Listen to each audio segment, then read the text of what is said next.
अनिरुद्ध जोशी। महाभारत के युद्ध में द्रोण पुत्र अश्वत्थामा ने ब्रह्मास्त्र का प्रयोग करके जगत में हलचल मचा दी थी। कौरवों की ओर से लड़ रहे द्रोण, भीष्म, अश्वत्थामा और जयद्रथ को मारना तो लगभग नामुमकिन था, परंतु श्रीकृष्ण जिसके साथ हो वहां सब कुछ संभव हो सकता है।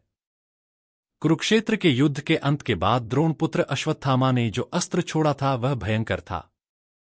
आओ जानते हैं कि क्यों और किस तरह यह अस्त्र छोड़ा गया था। क्यों?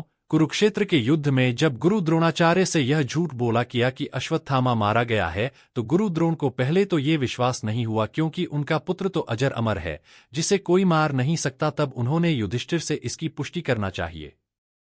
युधिष्ठिर को पता था कि अश्वत्थामा नहीं मारा गया है, बल्कि इसी नाम का एक हाथी भीम द्वारा मार गिराया गया है। चूंकि युधिष्ठिर हाथी को भी मरते या मारते हुए नहीं देखा था, अत वह झूठ बोलने को तैयार नहीं थे। द्रोणाचार्य के पूछते पर उन्होंने कहा कि हां, अश्वत्थामा मारा गया है।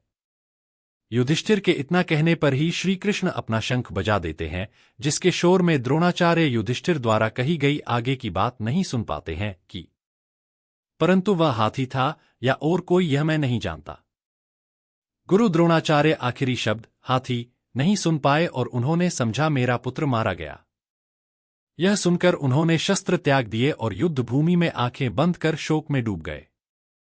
यही मौका था जबकि द्रोणाचार्य को निहत्था जानकर द्रौपदी के भाई धृष्टद्युम्न ने तलवार से उनका सिर काट डाला।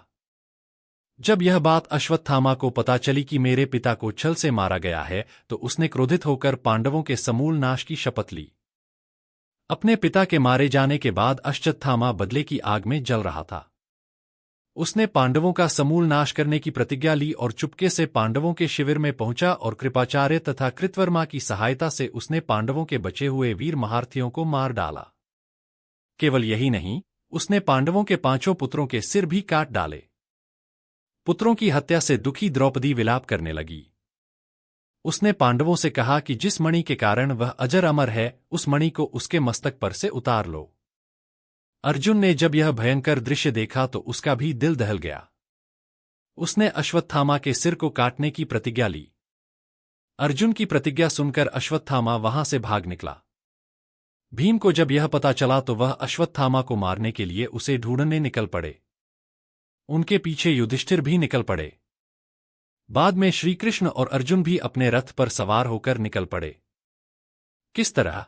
पांडवों से बचने के लिए अश्वत्थामा उस वक्त धृत लगाकर कुश के वस्त्र पहनकर गंगा के तट पर बैठा था। वहां वेदव्यास जी के साथ अन्य ऋषि भी थे। यह भी कहा जाता है कि उसे जब यह पता चला कि अर्जुन और श्रीकृष्ण उसे पकड़ने के लिए उसके पीछे आ रहे हैं, तो वह वेदव्यास जी के आश्रम में पहुंच गया। तभी वहां पर अर्जुन और श्रीकृष्ण पहुंच जाते हैं। उन्हें देखकर अश्वत्थामा एक कुश को निकालकर मंत्र पढ़ने लगता है और उस कुश को ही ब्रह्मास्त्र बनाकर उसे अर्जुन पर छोड़ देता है। यह देखकर श्रीकृष्ण और वेदव्यास जी अचंभित हो जाते हैं। तब तक्षण श्रीकृष्ण के कहने पर अर्जुन भी ब्रह्मास्त्र का प्रयोग करता है। यह देखकर वेदव्यास जी घबरा जाते हैं और वह अपने बल से दोनों के ब्रह्मास्त्र को बीच में ही रोककर कहते हैं कि अपने अपने ब्रह्मास्त्र को वापस लो, अन्यथा विनाश हो जाएगा। अर्जुन तो अपना ब्रह्मास्त्र वापस ले लेता है, परंतु अश्वत्थामा कहता है कि मैं ऐसा करने में असमर्थ हूं। तब वह उस ब्रह्मास्त्र का रुख अभिमन्यु की पत्नी उत्तरा के गर्भ में पल रहे बालक पर छोड़ देता है। यह देखकर सभी अचंभित और क्रोधित हो जाते हैं। यह देखकर कृष्ण ने अश्वत्थामा से कहा, उत्तरा को परीक्षित नामक बालक के जन्म का वर प्राप्त है। उसका पुत्र तो होगा ही। यदि तेरे शस्त्र प्रयोग के कारण मृत हुआ तो भी मैं उसे जीवित कर दूंगा। वह भूमि का सम्राट होगा और तू नीच अश्वत्थामा, तू इतने वधों का पाप ढोता हुआ 3000 वर्ष तक निर्जन स्थानों में भटकेगा। तेरे शरीर से सदैव रक्त की दुर्गंध निःसृत होती रहेगी। तू अनेक रोगों से पीड़ित रहेगा। वेदव्यास ने श्रीकृष्ण के वचनों का अनुमोदन किया। तब अश्वत्थामा ने कहा, हे श्रीकृष्ण, यदि ऐसा ही है तो आप मुझे वह मनुष्यों में केवल व्यास मुनि के साथ रहने का वरदान दीजिए, क्योंकि मैं सिर्फ उनके साथ ही रहना चाहता हूं।